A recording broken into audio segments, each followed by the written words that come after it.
Avant toute chose, sachez que dans cette théorie on se basera uniquement sur l'anime et non sur le manga papier. Sachez que je n'ai absolument pas lu les scans et qu'à l'heure où je fais cette vidéo, nous sommes entre l'épisode 7 et 10. Je ne cherche absolument pas à jouer le devin qui découvrirait la réelle fin de SNK, mais j'ai simplement envie de me faire un kiff en théorisant la fin du manga tel que je le vois actuellement. Je tiens enfin à préciser que ma théorie n'est pas le fruit de grosses recherches sur diverses légendes comme pourraient le faire certains youtubeurs. Ma théorie se base essentiellement sur des threads que j'ai vus sur Twitter, de mon revisionnage de l'anime avant la saison 4, ainsi que des diverses conversations que j'ai pu avoir avec des potes. D'ailleurs big up à la team. Cette vidéo m'ayant pris particulièrement de temps à tourner et à monter à cause de mon expérience assez faible, certains éléments de la première partie ont pu être approuvés ou réfutés. Je pense cependant intéressant de laisser cela dans la vidéo. Voilà, j'espère que la vidéo vous plaira. Bon visionnage.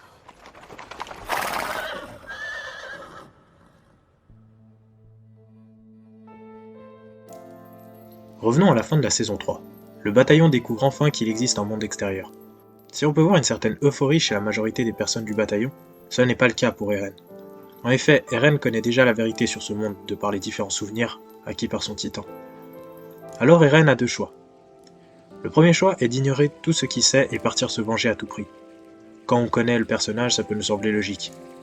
Le deuxième choix, quant à lui, est de venir à Mar avec un motif de paix, en ravalant sa propre haine car il a compris qu'au final Mar ne sont en réalité que des victimes de propagande anti-Eldien, cette propagande qui a été causée par l'oppression de ces derniers lors de plusieurs siècles. Eren va préférer choisir la première option. On se dit donc que Eren va donc faire en sorte d'honorer sa promesse faite à Reiner lors de la saison 3.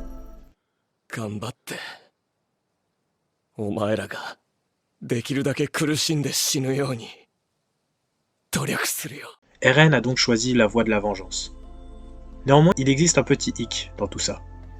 Mar, on l'a vu, possède une puissance militaire considérable en comparaison avec le bataillon d'exploration. Ajouté à cela, il possède plus de titans, comme le titan cuirassé détenu par Reiner, le titan marteau détenu par la sœur de Tybur, le titan bestial détenu par Sig, le titan mâchoire détenu par Galliard, ou enfin le titan charrette détenu par Pyke. Mais alors, on peut se poser la question, comment Eren et ses alliés vont faire en sorte de pouvoir rivaliser avec? Quelles sont les intentions du bataillon? Quelles sont les intentions d'Eren? Quelle fin pour SNK?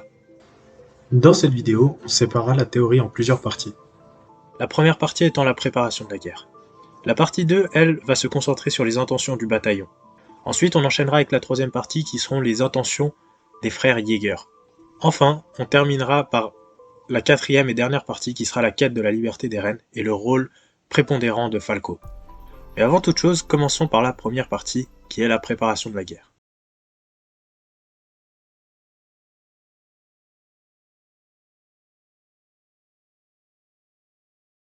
On l'a dit, l'écart entre Mar et le bataillon est énorme. Eren et le bataillon doivent donc trouver un moyen de devenir aussi puissant qu'une armée. Et c'est là que je trouve quelque chose d'intéressant. On a vu avec cette histoire de Mar et d'Eldia qu'Isayama s'inspirait énormément de la culture européenne. Tout d'abord avec le nom des protagonistes, Eren Yeager, Armin Arlett, ou bien même la famille Ackermann, des noms qui sonnent très allemands. On peut également relever les OST dont certains des noms sont en allemand. On peut relever la plus connue d'entre elles, Vogel im Käfig, soit littéralement l'oiseau en cage. Ajouté à cela, beaucoup de musiques possèdent également des lyrics en allemand, confortant l'idée ainsi d'une inspiration européenne, voire même germanophone. On peut aussi parler de l'histoire en elle-même. On peut relever par exemple le fait qu'une certaine ethnie soit discriminée par une autre, et soit marquée par un signe distinctif, en l'occurrence un brassard, qui nous rappelle justement l'étoile jaune lors du régime nazi. Et en partant de cela, j'essaie de deviner ce qui pourrait potentiellement se passer dans le futur, tout en me basant sur certains faits historiques européens. En regardant les premières saisons axées sur les gens de l'île du paradis et sur le trio Armin, Eren et Mikasa, j'ai pu me rendre compte qu'on a pu assister à un changement progressif dans la société d'Eren. Au début, avant l'attaque de Berthold et Reiner, on avait une société très moyenâgeuse. Les enfants travaillaient. Mikasa et Eren par exemple allaient chercher du bois dans la forêt. On utilisait des chevaux, et des méthodes très traditionnelles comme le carrosse. Et la religion était assez présente, en témoigne le prêtre qui croyait que les murs étaient une divinité humaine et faisait une propagande de cela. Concernant l'aménagement du territoire, on a une structure qui pourrait là aussi se rapprocher de l'époque post-révolution française, avec une distinction forte entre les classes. On a tout d'abord le cercle entouré par le mur Sina au centre du pays. Dans ce cercle, on a le pouvoir royal et la noblesse, à l'abri de toutes sortes de dangers. Cette concentration d'élite d'ailleurs nous rappelle Versailles. Ensuite, plus on s'écarte, plus on trouve des gens entre guillemets bas dans la hiérarchie. Dans le dernier cercle, par exemple, on peut y trouver les gens plus pauvres et donc plus exposés aux potentielles menaces, qui sont les titans. Cette forte distinction entre classes étant une des caractéristiques post-Révolution française, on peut se dire que chronologiquement, la saison 1 et 2 serait entre le Moyen-Âge et l'époque moderne. Puis lors de la saison 3, on va assister au coup d'état du bataillon d'exploration. Ce coup d'état peut être relié à la Révolution française. Il est vrai que dans SNK, Historia n'est pas l'élu du peuple et tient avant tout sa légitimité de par le fait qu'elle soit descendante du roi Fritz, ce qui est contraire aux valeurs de la Révolution française. On peut toutefois voir un lien entre ce coup d'état et la Révolution française. Un des plus fervents soutiens d'Historia est le fils d'un commerçant détenteur de la société Reeves. On pourrait relier cela à la bourgeoisie, qui est un des principaux acteurs de la Révolution française. Ainsi, on pourrait confirmer cette idée comme quoi le coup d'état serait l'équivalent de la Révolution française. Une autre chose qui pourrait aller dans ce sens-là est cette volonté à abattre la corruption et la détention du pouvoir par une certaine élite. En effet, lorsqu'Historia est mise sur le trône, elle agit dans l'intérêt du peuple et avec une totale transparence. Pour illustrer ça, prenons l'exemple de la découverte de la mer. Historia n'hésite pas à tout dévoiler au peuple, même si cela pourrait la décrédibiliser dans sa légitimité à gouverner. Cela nous amène donc à la saison 4. Alors qu'on s'attendait à revoir Eren et toute la clique, on se retrouve avec la nation Mar en pleine guerre avec un autre peuple du Moyen-Orient. La chose qui nous frappe le plus lors de cette scène est l'armement des Mar et du peuple du Moyen-Orient. En effet, ils possèdent de grosses protections, des armes à feu, des canons, et surtout la mécanisation des trains.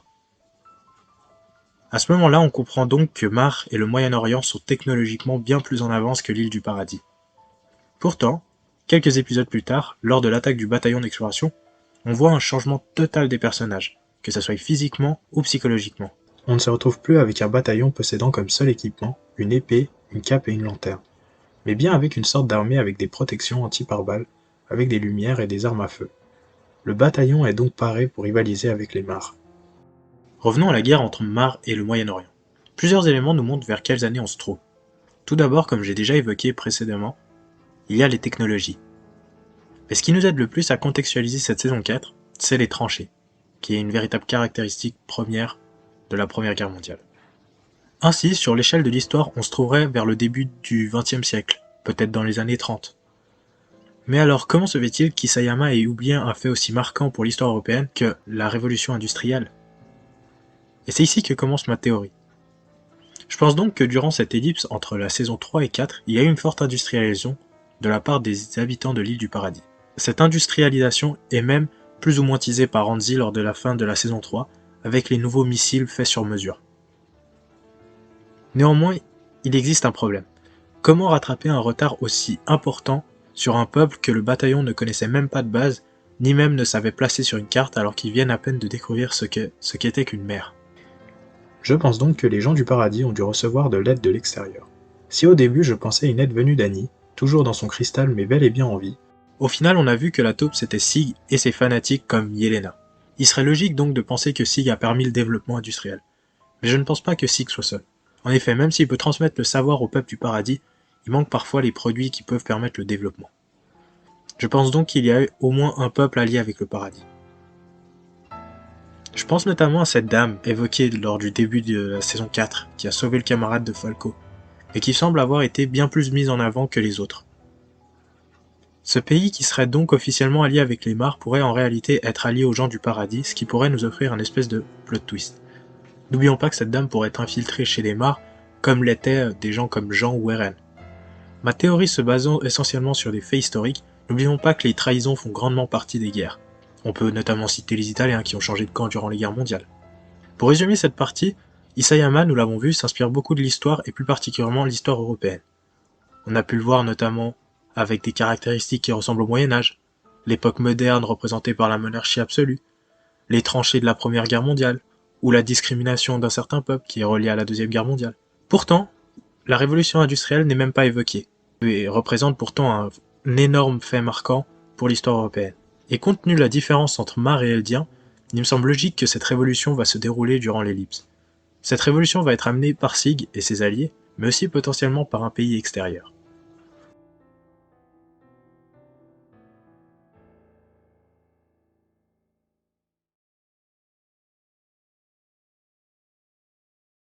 Lors de ce début de saison 4, on a pu voir que le bataillon d'exploration, si on peut toujours l'appeler comme ça, était divisé en plusieurs groupes. Il y a un véritable clivage idéologique entre les partisans. Si des personnages comme Jean veulent simplement se battre pour leur liberté et semblent voir cette guerre comme une souffrance plus qu'autre chose et n'attendent que la fin de ce conflit, d'autres semblent être bien plus extrêmes. On peut citer les nouvelles recrues avec notamment Floch, qui semble voir en RN le démon capable de les libérer. Si d'un côté on a une vision plutôt modérée des anciens membres comme Mikasa, Jean, Connie, etc., qui veulent à tout prix éviter de tuer des innocents, mais qui se sentent obligés de se battre pour faire valoir leurs droits, certaines autres personnes sont totalement dans la lignée des reines des premières saisons avec des intentions de vengeance remplies de haine, n'hésitant pas à fêter des batailles soldées pourtant par de nombreux morts, même d'innocents. Pourtant, il existe un personnage qui semble totalement à part. Ce personnage est Armin Arlette. Il semble partager la vision de Mikasa, Jean, Sacha et des anciens membres du bataillon d'exploration. Pourtant, paradoxalement, ayant un pouvoir totalement destructeur, il est celui qui fait le plus de victimes. Je pense justement que Armin va être un personnage clé pour le futur. J'envisage donc deux possibilités pour ce personnage. La première possibilité est qu'Armin ait agi dans le seul but d'aider le bataillon à prendre un avantage sur l'armée des Mars. En effet, Armin a utilisé sa vague de chaleur à un endroit très stratégique qui est le port de Mar, affaiblissant tout d'abord les forces de Mar maritime, mais surtout empêchant toute réplique imminente de la part des Mars. On sait que pour se rendre dans l'île du paradis, on ne peut y accéder que par voie aérienne ou maritime. Le moyen maritime est d'ailleurs le moyen de transport qui semble être privilégié. On le sait tous, Armin est un pur stratège, réfléchi et possède la tête sur les épaules. Il ne croit pas à un monde bisounours, mais sait que pour atteindre un certain but, il faut parfois faire des sacrifices. De plus, on l'a vu, Armin, lorsqu'on parle de protéger des êtres chers, n'hésite pas à se sacrifier. Pour illustrer ça, prenons la scène où il sauve Jean en tirant sur un humain, en sachant que même ce dernier n'a pas osé tirer. Les habitants de la ville ne sont qu'au final des dommages collatéraux et il en est totalement conscient. N'oublions pas aussi qu'Armin était un des seuls à défendre Annie lorsqu'il disait que pour agir comme elle le faisait, elle devait avoir de bonnes raisons. L'autre possibilité est qu'Armin, comme Eren, agit en tant qu'électron libre, indépendamment de la volonté du bataillon. N'oublions pas qu'Armin possède un véritable lien avec Eren de par son amitié tout d'abord, mais surtout par le fait qu'ils ont tous deux ingurgité un titan. N'oublions pas aussi que les deux personnages connaissent des choses à travers le souvenir de leur titan que les autres ne peuvent pas forcément comprendre.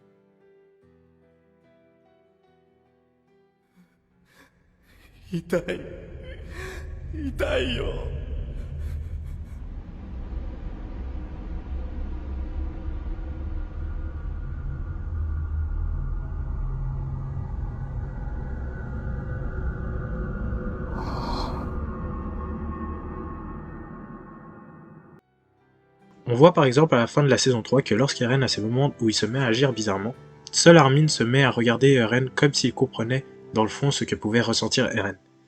Cela nous amène donc à la troisième partie de la vidéo.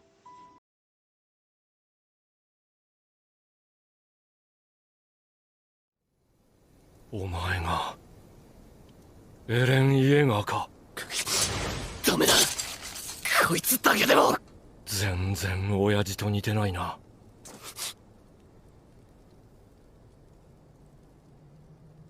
何？信じてほしい。俺はお前の理解者だ。俺たちはあの父親の被害者。お前は。 On a clairement vu avec ce début de saison 4 qu'Eren ne cherche qu'une chose, détruire ses ennemis, exterminer ceux qui l'empêchent d'atteindre la liberté, ce qui peut être relié à son titan qui est décrit par Kruger comme étant un titan sans cesse en quête de sa liberté. Ainsi il n'hésite pas à se transformer en ce qu'il a toujours combattu, passant d'oppressé à oppresseur.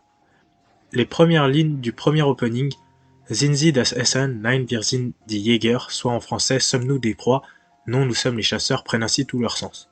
L'alliance avec Sig a pu paraître comme une surprise, néanmoins elle est le résultat d'une logique tout à fait teasée lors de la saison 3. Lorsqu'Eren établit sa théorie sur comment utiliser le pouvoir du titan originel, il fait le constat que lorsqu'il touche un titan de sang royal, il est en mesure de contrôler ce pouvoir. Eren n'est cependant pas prêt à sacrifier Historia. L'alliance avec Sig est donc l'unique autre solution. De plus, lors de la première rencontre entre Eren et Sig, Sig affirme être pareil que lui et affirme qu'il reviendrait tôt ou tard le chercher. Sig semble avoir de l'empathie pour elle. Ainsi les graines semées, l'alliance prend donc tout son sens. Revenons à la saison 4. Sig semble avoir fait une alliance avec Eren certes, mais surtout avec le bataillon d'exploration dans son entier. Ce qui m'a personnellement choqué. Mais personnellement je n'y crois pas à cette alliance. Je pense que Sig et surtout Eren mènent un double jeu. Eren, comme nous l'avons vu, semble avoir des objectifs totalement différents du bataillon. Il semble vouloir agir à sa guise sans se soucier des ordres. Rivai et Hanzi l'expliquent très bien dans l'épisode 8. Je pense que Eren, dès à présent, n'est plus un réel allié du bataillon d'exploration, mais il se sert simplement d'eux pour accomplir sa vengeance qui est d'exterminer ses ennemis. Sig, quant à lui, est le véritable allié de Eren. Je pense qu'à un moment donné, les frères Yeager, voyant que les idées vont converger à l'intérieur du bataillon, vont décider de trahir ces derniers. Ainsi, on obtiendrait un schéma comme celui-ci.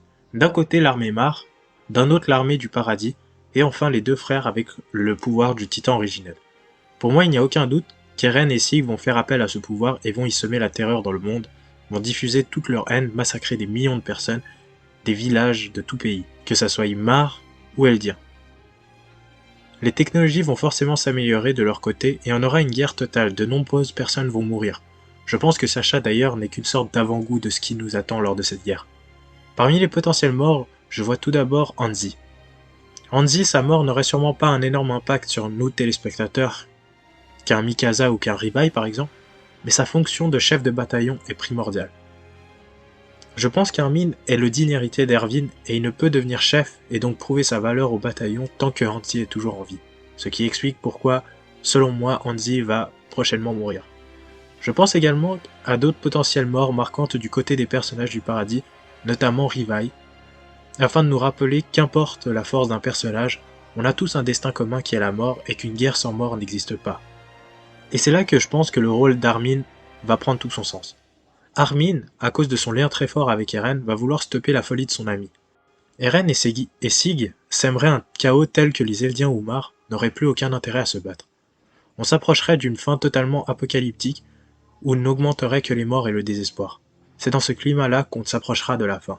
Si on reprend notre frise historique, on peut facilement voir où cela va nous mener. La bombe nucléaire.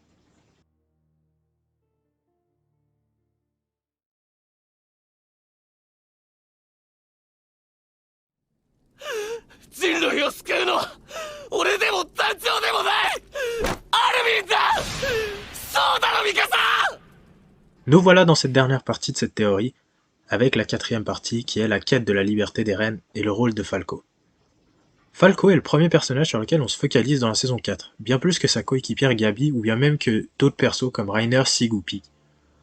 Falco est la réincarnation même du personnage pacifique, bienveillant, compréhensif, calme et timide.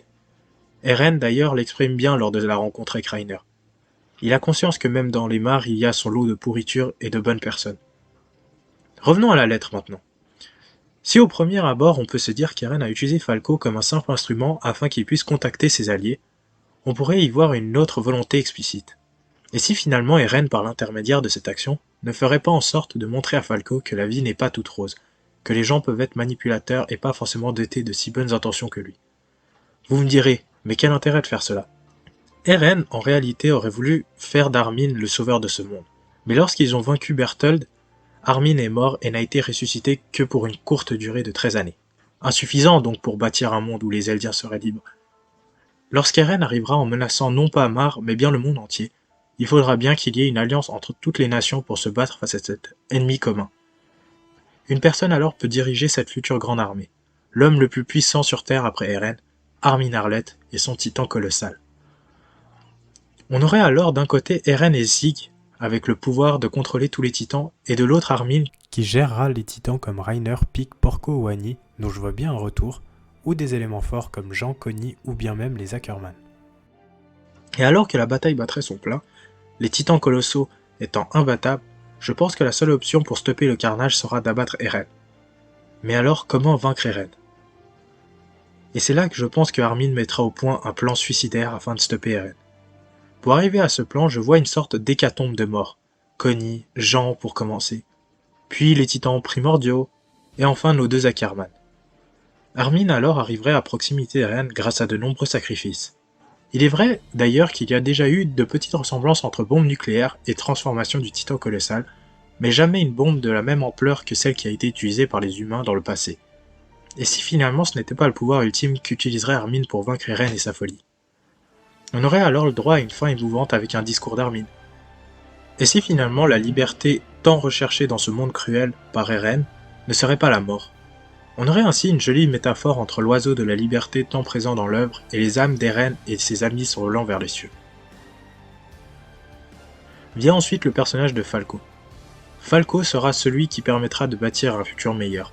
Étant sûrement un des seuls rescapés, il a été choisi par Eren et Sig pour être celui qui permettra de stopper l'oppression entre les différents peuples.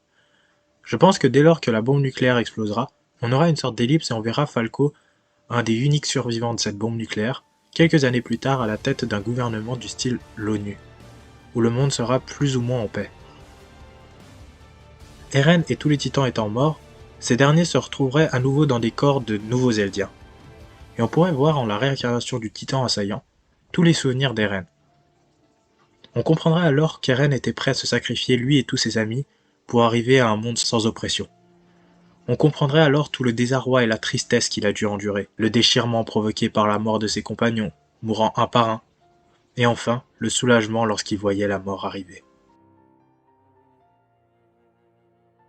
En conclusion, on aurait une fin certes assez happy end avec un monde plus ou moins en paix, des nations qui décident de créer un organe commun qui est l'ONU et qui ferait écho à notre histoire. Néanmoins, cette paix serait grandement nuancée.